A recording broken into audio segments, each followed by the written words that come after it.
Hi, welcome to Get a Clue Casual Gamer, where we get a clue, CLUE, about a game or a list of games. And we are continuing my list of top 100 games I like, my top 100.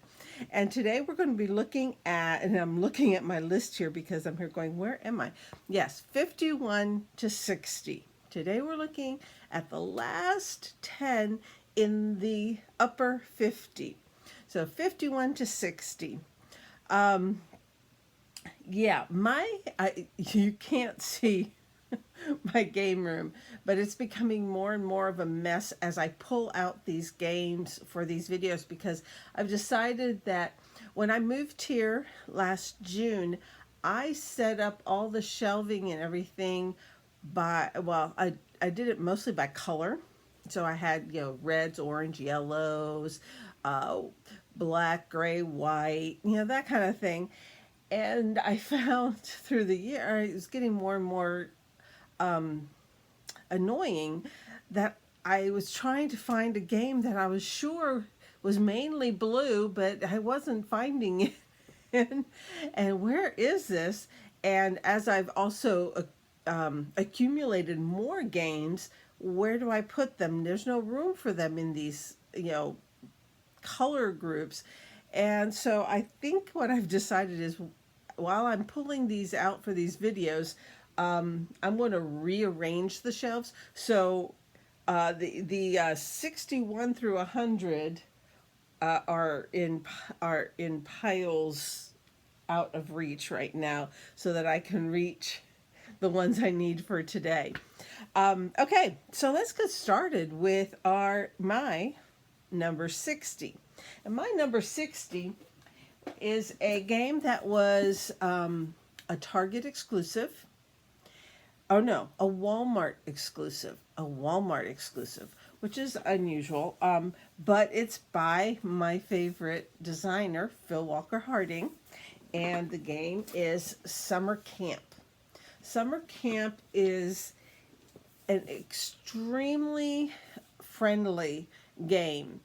It uses things that we're used to, that concept of racing up a track, trying to be the first to get to certain places so that you can get extra points by being the first one there.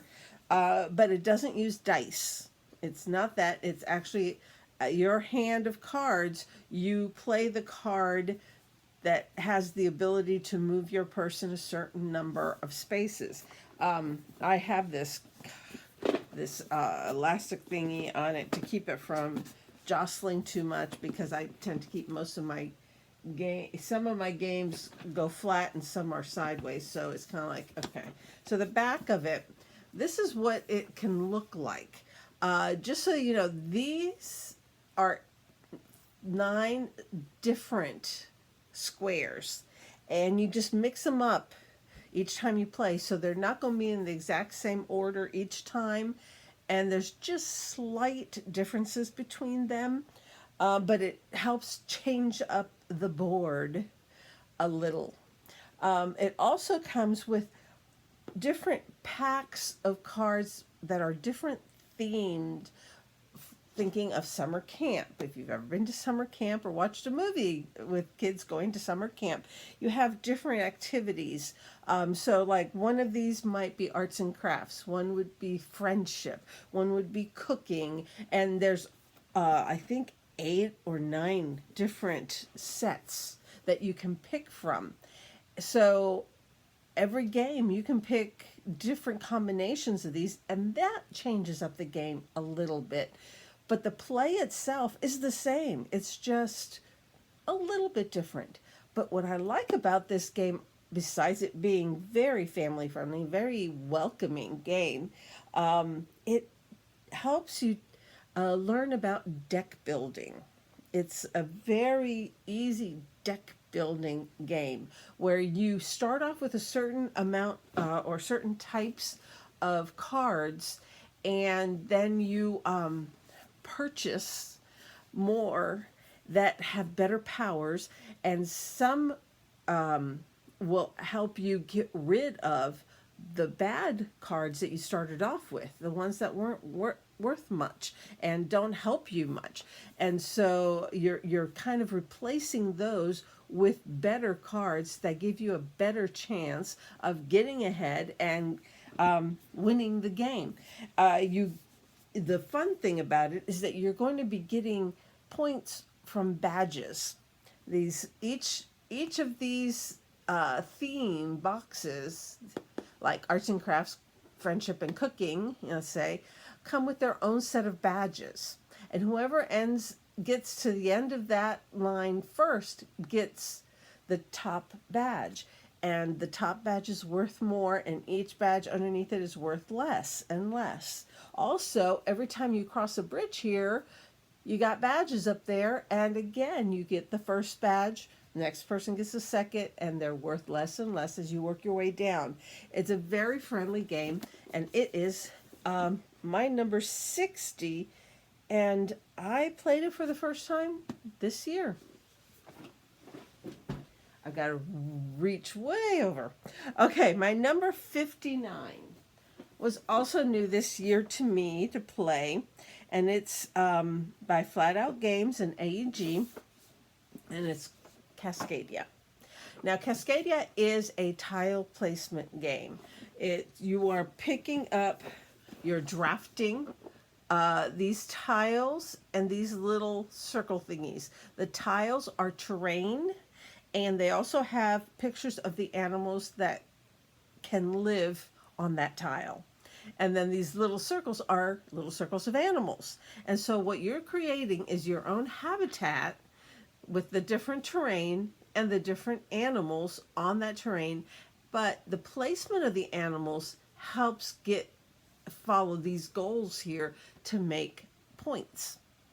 And that is the game, is you pick a combination of any of these, and once you've taken them, then new ones come out of the bag, and new hexagons come here, and the little animal circles are in the bag, and they replenish. So it's always changing up, and the only chance that you have that is in the game is which tiles and which animals come up.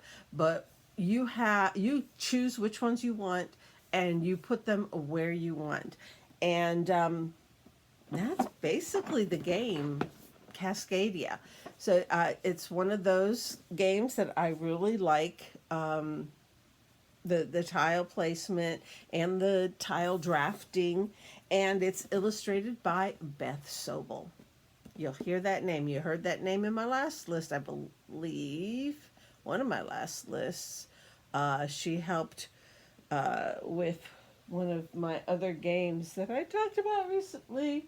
And I'm looking because they're all piled up here. I can't remember. Anyway, Beth Sobel does beautiful artwork on all the cards. And that's my number 59, Cascadia. My number 58 is, it almost seems like I have a roll and write for each of these lists, because this is the roll and write for this list. And this one is Medici, the dice game. There's a game, Medici. It's a Reiner Knizia game. Reiner Knizia is another very well-known game designer.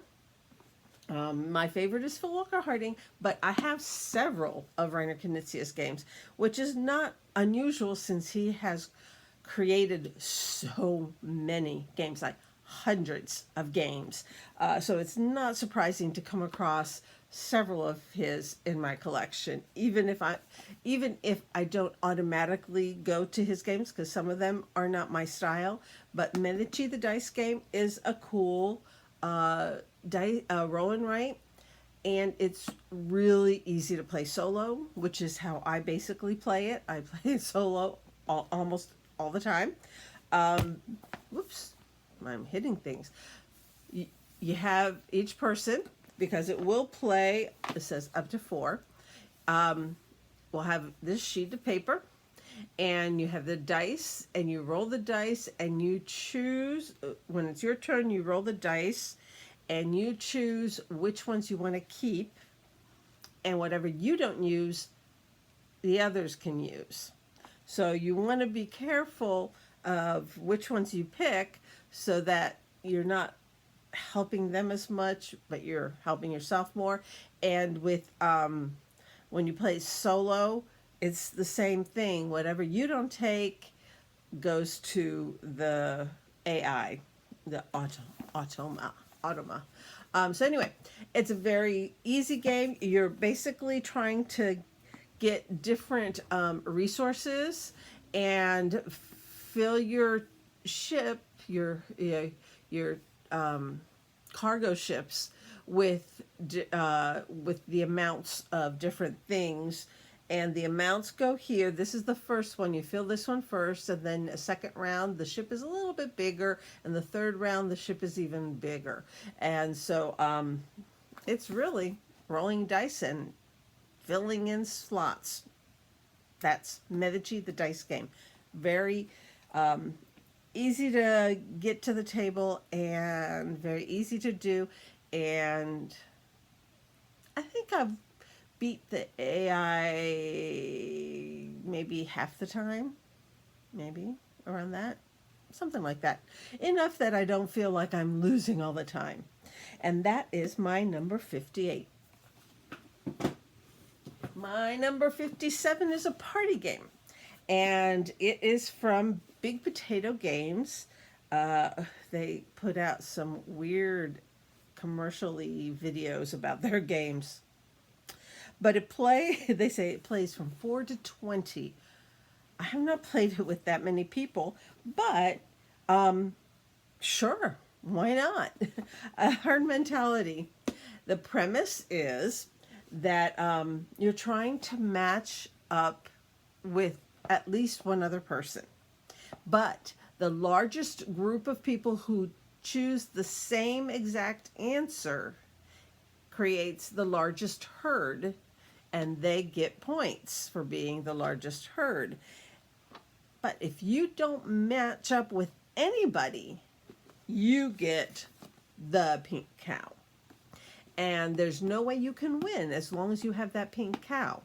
You can get more points, and as the questions come out and everything, you can get points. You can even get enough points to have one, but until you get rid of that pink cow, you can't win. So you always want to try and match with somebody so that you don't end up with it, and then you're hoping that somebody else will get stuck with it if they don't get a match in the subsequent turns. A question like, would you rather have robot arms or robot legs? Or what's the biggest animal you could lift up? Or name a food with a hole in it. My first thing for that one would be a donut. Was it yours? We could have been in the same herd.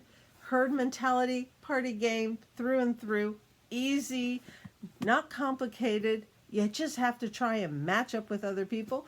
And the more, the better, because you're being the biggest herd and you'll get points. That's my 57. Herd mentality. Up to now, all of the ones, 60, 59, 58, 57, I played for the first time this year. In fact, I think this came out in 2022. So that makes sense. And then my number 56 is a big honkin' one. And I played it for the first time at a Dice Tower retreat a couple years ago. And it's big, it's pretty, and it's been around for a few years. Probably, it looks like it's been around for about 8 years or so. And it's New York 1901. New York 1901 is you're kind of trying to take over a certain area of New York City, certain blocks and areas with polyomino shaped buildings that take up space. So you're trying to get you're drafting these, you're choosing them, and then placing them on an area that is your color. I'm trying to think. It's been a few months since I last played it. How do you get the land? I think you have to like, yes, you have to acquire the land with your people. See, there's these little people here, and you can see they're there. This one is holding that spot. That belongs to me. Now, I only have like 4 of those, so I have to use them well and then build on there so I can get them back so I can put them someplace else and get some more property. They hold the property for me until I can afford the to get the building to put on there. And you can start with small buildings and then demolish them and put a larger one on. Yeah, there's all kinds of things that you can do in New York 1901. It was this one I had played before because I said I played it a couple years ago. It was my number 75 last year, and this year it's my 56, so it's gone up on the list since I played it. I like polyomino shaped games that have polyomino shaped pieces, and I like the way the thinkiness. It was just enough. You really have to plan ahead and figure out where you can put things for the most points to get the most ahead by the end of the game. So anyway, that's New York 1901, and of course it's gorgeous. I mean, really, people, it's gorgeous. Number 56. Number 55 is here to represent all of them. I chose the one that made it to the lowest number out of all of the different ones I own of this game, and it was the Twilight Zone Tower of Terror version, but it's taking the place of all Clues. Clue has to be on my list somewhere. I mean, it really does. I fell in love with this game when I was 9 years old. It's the game that opened my eyes to the fact that I love to play games and not everyone else does. And so I have been collecting Clues for decades. I own at least 40 now. This is a reproduction of the one I played as a girl. It was my era were these cartoon characters as Colonel Mustard, Miss Scarlet, Professor Plum, Mrs. White, Mr. Green, and Mrs. Peacock. Those are the ones that I grew up with. And so this is representing all of the different Clues that I have. And it's my number 55. Yes, it's low in it because there's so many games out there. And that's what I try to do with this channel, is to help us recognize and help you find games that, yes, you don't have to hate the games that you grew up with, but there's so many games out there with so many different things to learn and to play and to enjoy at least as much as the ones you grew up with. And they're coming out all the time. Hundreds of them every year come out in English. And I say that because I'm speaking English. So if you're watching this, you speak English at some level. So this is, really, I think it's the only mass market game on my list, but it had to be on my list. I mean, really, I really love Clue, and I have a very sentimental attachment to this one in particular. So this is my number 55, and most people know all about Clue, so I don't have to explain it all. It's a deduction game for those who don't know. It's a deduction game where you're trying to figure out who is the murderer, in what room, with what weapon. That's it. Now, my number 54 is a very welcoming looking card game. It's called Point Salad. There are so many ways to make points in this. In fact, Point Salad is a homage to the term point salad. people talk about a game being a point salad game, it means that there's so many different ways of making points in that game. And so point salad is kind of like a wink, wink. We're making a lot of points from a point salad game that is all about making salads. And so you have these really cute cards that have all the veggies on them, but on the reverse side, they actually have possible goals. And so you'll be you can always turn a goal over to the whatever veggie it is, but you can never turn a veggie over to the goal side. You have to pick the goals from that top row and choose them and put them in your area as one of the goals you're going to try and achieve. And at some point, if it looks like it's not going to help you much, but the veggie on the other side will, you can always turn it over and use it as the veggie to complete some other goal and get points with it.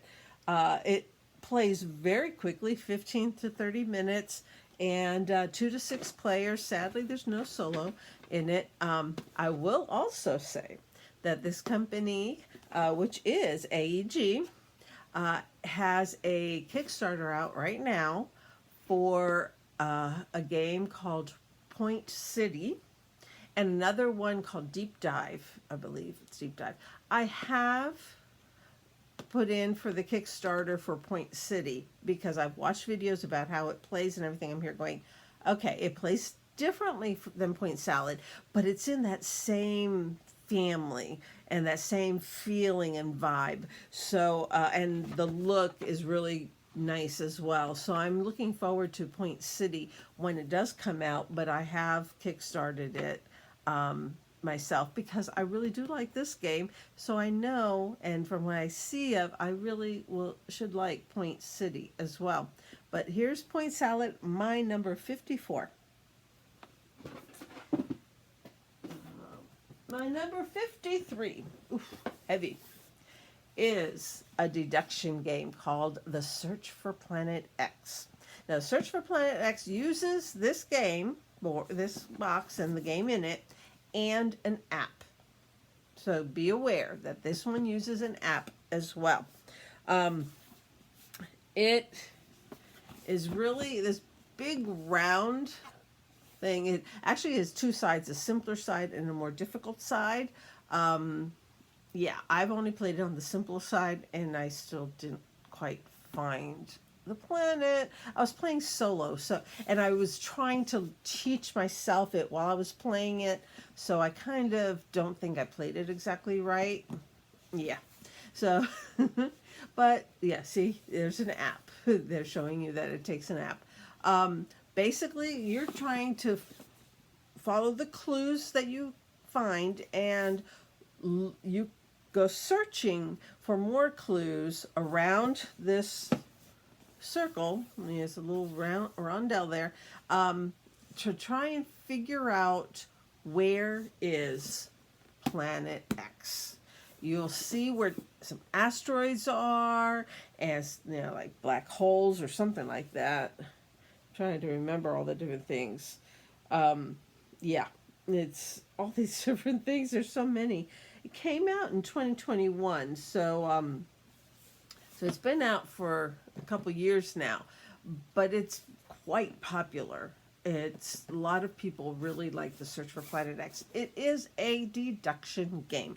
Pure and simple, it is a deduction game. If you don't like deduction games, skip this one. But if you like deduction games, and coming so close after Clue, you can tell that I like deduction games. Even as a child, I liked deduction games. So this is my number 53, The Search for Planet X, a deduction game. My number 52 is Caper Europe. Oh, by the way, Search for Planet X was my number 57 last year, so it only went down. It actually got up after playing it. It went up a little bit. And Point Salad last year was 77, and it's down to 54.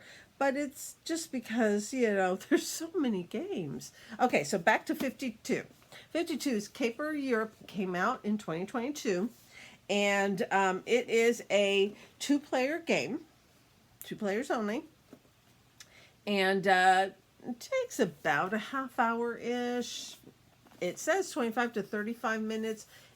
Especially when you're learning it, give yourself at least 45. But it really is not, you have a board in between. The concept is that you're a master thief. Each one of you is a master thief. And you're trying to put together your best, oops, I just hit that, sorry. Crew, that's the word. I'm going, haha. You need to hire a crew of thieves and also get gear for them.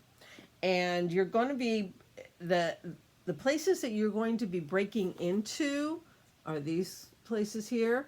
And those are cars that will come out, whatchamacallit, randomly. So the 3 places you're going to be playing will change from game to game. And also there's different cities, and so each city has its own pack to add into the mix. So you might be going to a place that's only in France, and then a couple generic places, or you might be going to someplace in Germany or London, or museums and things like that that are specifically from a location. And then they will have different requirements on or different things that they'll have to steal. And so it's a caper. You're thieves trying to steal the most treasures from these different important buildings. You might be stealing jewelry or artwork or all sorts of different things that you'll be stealing. But that's what the game is. It's a 2-player game, and it's not a long game. And I've played it, and I actually one time played it solo, just playing both people and seeing how well I could do, and who won. Me. I won. Oh, who lost? Me. I lost. That's kind of weird. But this is my number 52. It's new to me this past year because it came out this past year. Caper Europe. There is an older game called Caper. This is Caper Europe. Keep that in mind. And my number 51. It's in shrink wrap, but I have played it. I promise you. Oh, and it's another AEG game. Cat Lady is my number 51.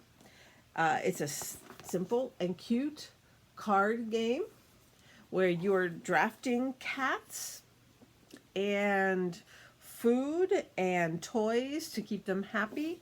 And it depends on how many happy cats you have at the end of the game. And it's literally, you're just drafting these cats, these cards. Let's see. During the game, you and your fellow cat ladies will draft cards 3 at a time, collecting toys, food, catnip, costumes, and, of course, lovable cats. But watch out. Make sure you have enough food for all of your feline friends, or your hungry cats will subtract points from your score. The player with the highest total victory points wins the game. So you have this layout here, and you can either take 3 in a row or 3 in a column. When it's your turn, you decide.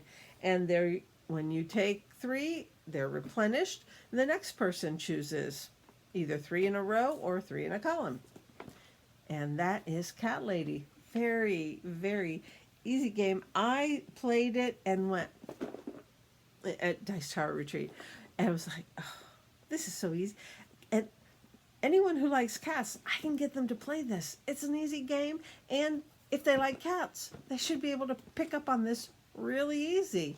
It's a theme that we call, and cute, if they like cute drawings too, But that is my number 51, and that gets us to the end of this list. So, this list included, excuse me, From 60 down to 51. Summer Camp, Cascadia, Medici, the dice game, Herd Mentality, New York 1901, Clue, Point Salad, The Search for Planet X, Caper Europe, and Cat Lady. What were my 60 to 51 last year? Let me see here. I know I have the list. Okay, 60 to 51 last year.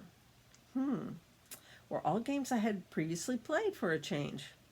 Encore, Tsuro, Medici the Dice Game, The Search for Planet X, Mountain Goats, Awkward Guests, Deception, Murder in Hong Kong, First Contact, Mystery of the Abbey, and Ohanami. Some of those are still to come on this list, this year's list. So there you have it.